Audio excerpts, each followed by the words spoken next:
from Portland, former member, or bring back your office? I'm a former member. I guess I'm not necessarily convinced we should bring it back.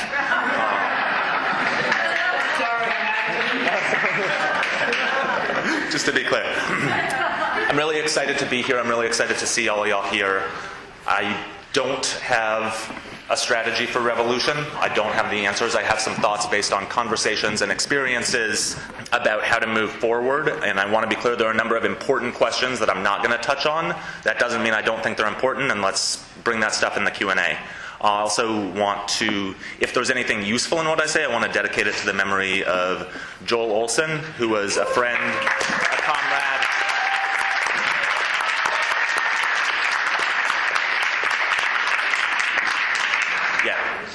A personal friend, a comrade, and a mentor who supported me and so many others in thinking strategically and fighting for a free world.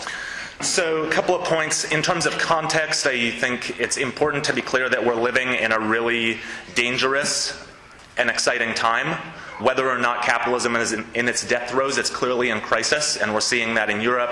We're seeing that here with the economic crisis in 2008, and the horror of that in people's lives is really intense, right? People are being thrown out of their homes, people are being thrown out of work and excluded, and the crisis of capitalism is deeper than that. It's not just about the economy in the narrow sense, but also about what the grow or die logic of capitalism is doing to this planet, the way which it's poisoning the oceans, the way in which climate change and the scientists' predictions about that are increasingly dire.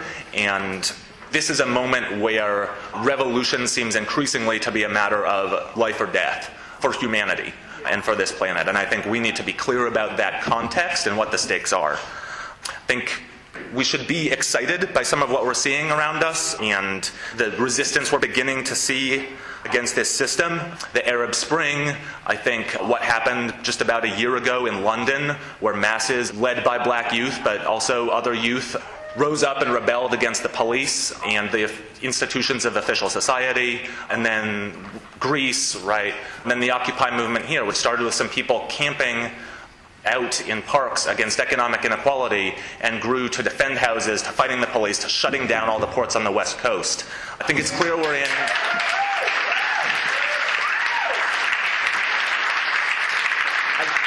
I think it's clear we're in a moment of upsurge and instability, and that's extremely exciting. It's also extremely dangerous, and we need to take ourselves seriously. So that means I think we need to develop strategy. And strategy, you know, this isn't a game, this isn't about self-expression, this is about developing plans to win a war, because we need to get free or else the consequences are horrific. I don't think that a meaningful strategy from here to revolution can be developed by individuals or by the kind of small grouplets that we have at this point. I think too often revolutionaries have developed sort of grandiose 5-year plans that are like, this is the way to... from this moment to communism, and that hasn't worked out real well, particularly because if what we want to see happen moves forward, if there's a revolutionary situation, things are going to happen that we never could have expected. Like that's the plan. So I think an approach to strategy needs to be extremely flexible and dynamic, and I don't have one, and that's a question I've had about whether I'm up here, but I do have some thoughts on the kinds of orientations that we should develop, both theoretically and in practice, to move us toward that. I don't think that people, sort of the kinds of groups, I don't think revolutionaries, like sort of conscious revolutionaries, like some of the folks in this room, are going to make a revolution. I think masses of people are. I think the working class is going to make a revolution, and that it's going to be the activity of people in their millions in workplaces and neighborhoods that can transform society through the struggles of everyday people, from folks on the job developing forms of activity, to folks in their neighborhoods resisting police violence and escalating that, to folks taking back houses in Northeast Portland and fighting militantly to defend them. I don't think that revolutionaries need to invent forms of revolutionary struggle, but need to recognize and support the revolutionary trajectory that exists as a germ in what working class people are already doing. This is not to suggest that everything the working class does is amazing, inspiring, or the basis in itself for communism, as I think sometimes certain kinds of autonomous Marxism seem to suggest. I think we need to be clear that the consciousness of all people in society, but especially the proletariat, is contradictory.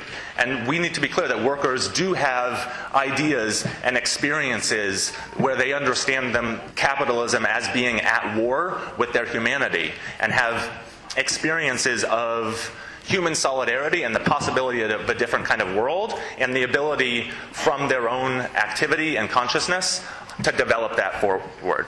At the same time, the dominant ideas in the society are those of the ruling class, and that all of us in the society, and the working class is not magically exempt from this, are products of the socialization and ideology of this society, and that we and the class internalize those things in the forms of individualist competition, sexism, homophobia, especially white supremacy, etc. So that the working class is not incapable of achieving revolutionary consciousness and in desperate need of a vanguard political organization to bring revolution from the outside, but the class does have contradictory consciousness and behavior. And that part of the role of revolutionaries is to support and develop revolutionary and proto-revolutionary ideas, action, and culture that emerge from that class. I also think the fight against white supremacy is central in fighting to destroy capitalism in this country.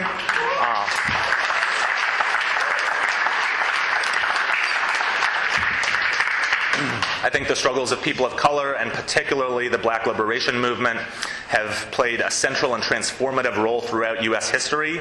You know, from the abolitionist movement based in the self-activity of enslaved people, to the Civil War, to the Civil Rights Movement. These were points at which the self-activity and the struggle for liberation of black people broke open the whole society, and that history needs to be a part of our strategic orientation.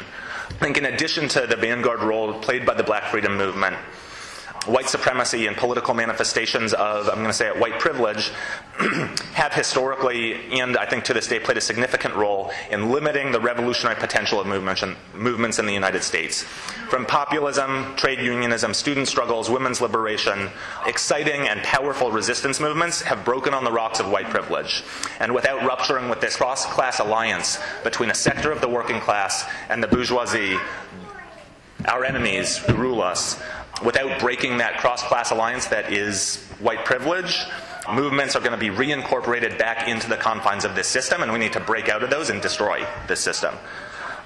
I think it's important to be flexible with this and not assume that white supremacy now functions exactly the same way as it did in the 1950s, right? I could not have predicted the election of Barack Obama, and things are changing, things are dynamic. We need to be flexible and, you know, be prepared to toss out, actually, maybe this isn't central anymore. I still think it is, and that has been the nature of capitalist rule in the US, and I think it remains so, although it's transforming and we need to understand how.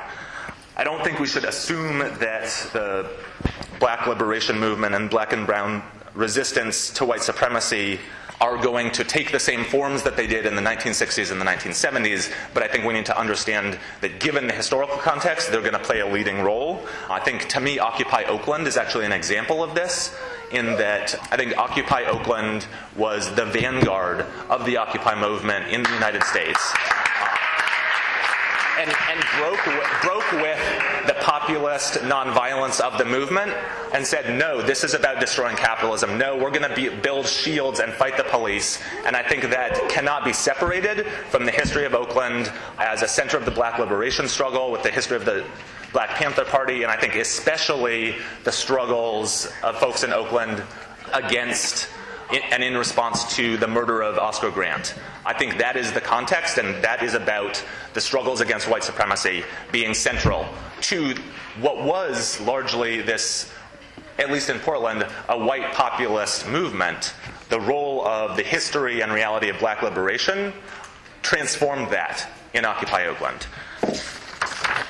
Okay, last point. I think we need to build a revolutionary orientation that prioritizes militancy and the project of building a fighting movement, right? Can quote a lot of Mao about how revolution's not a dinner party and we need to dare to struggle and dare to win, and I think actually we need that approach now. We need to fight. And I think that's also what we've seen in Occupy Oakland, pushing all of us forward. I think we need to create opportunities where people feel a real sense of their own power, not symbolically, but in reality, taking back their lives and fighting to defend it by any means, right? And I think this has implications down the road in terms of what a revolution means, which maybe we'll talk about more in the Q&A. But our trajectory must be to escalate from business as usual, legalist practices that too many of us have been stuck on, and winning a war against those who daily wage war against us and against the world. I also think that militancy, that fighting capacity, needs to be one that's participatory. I think too often militancy is understood as small groups of adventurists, whether it be sort of Foucaultist, Marxist guerrilla groups, or anarchist black blocs who have nothing but disdain for people who are not immediately prepared to take the same risks that they are. I think we need to create, and I think within Occupy, we have been creating ways in which people can take real risks that they need to take if we're going to move forward, right? But have been supported in taking those, and also building actions, building experiences where people feel like they can participate and win, and where even broader sectors can say, oh my gosh, that's exciting, which too much of what has gone under the name of militancy is not exciting to masses of people. I briefly, and I hope we can talk more about this in the question and answer, I think revolutionaries need to build organizations. I think we need to build organizations that can develop theory, strategy, and concrete work to move us forward in this period. We need to consolidate groups that can support us in struggle, act in moments of crisis and opportunity, and help us collectively think through what we're doing. And I think it's possible for individuals with revolutionary politics to do good work, mentoring people and engaging in mass struggle, but without building groups of revolutionaries with coherent politics and some discipline to carry them out, those revolutionaries are not going to play a role in how history moves.